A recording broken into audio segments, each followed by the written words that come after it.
অনেকদিন আগের কথা।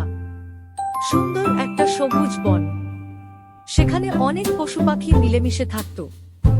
সেই বনেই থাকত ছোট্ট আর মিষ্টি একটা হাতির ছানা। তার নাম ছিল গজু।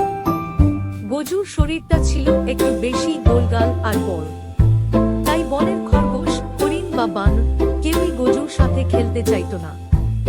সবাই তাকে একা ফেলে চলে যেত।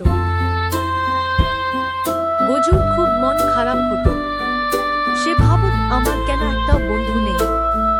আমি তো কারো কোনো ক্ষতি করিনি। গজু রোজ একটা বিশাল বটগাছের নিচে বসে একা একা কাঁদত।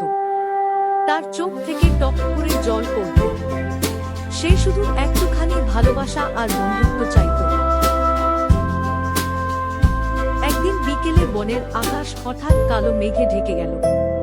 শুরু হলো ভীষণ ঝড় আর শোঁ শোঁ বাতাস, তার সাথে ঝমঝম করে বৃষ্টি। হঠাৎ ঝড়ের ধাক্কায় বটগাছের একটা উঁচু ডাল থেকে ছোট্ট একটা পাখির বাসা ছিটকে মাটিতে পড়ে গেল।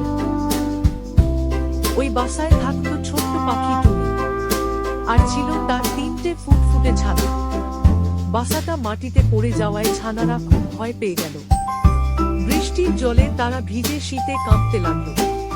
টুনি পাখি তার ডানা দিয়ে ছানাদের ঢেকে রেখে অঝরে কাঁদতে লাগলো, কেউ আমাদের বাঁচাও, আমার ছানাদের বাঁচাও।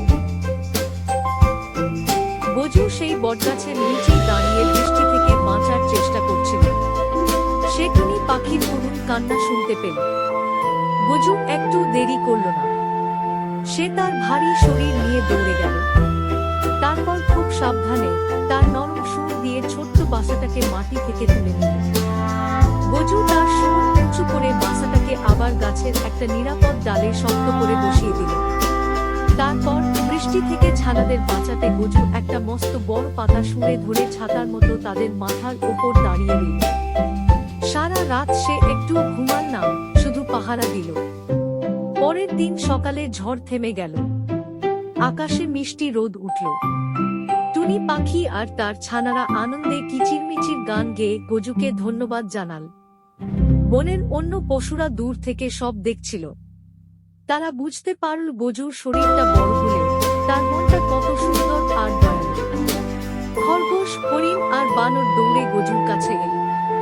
তারা বলল, গজু, তুমি খুব ভালো। তুমি কি আমাদের বন্ধু হবে? আমরা তোমার সাথে খেলব। গজুর চোখে এবার আনন্দের জল। সে মাথা নেড়ে হ্যাঁ বলল। এখন গজু বনের সবচেয়ে সুখী হাতি। তার অনেক অনেক বন্ধু। তোমরা যদি আমাদের ভিডিওটি পছন্দ করো তাহলে লাইক করো এবং সাবস্ক্রাইব করো, না হলে গজুর মতো আমিও দুঃখ পাবো।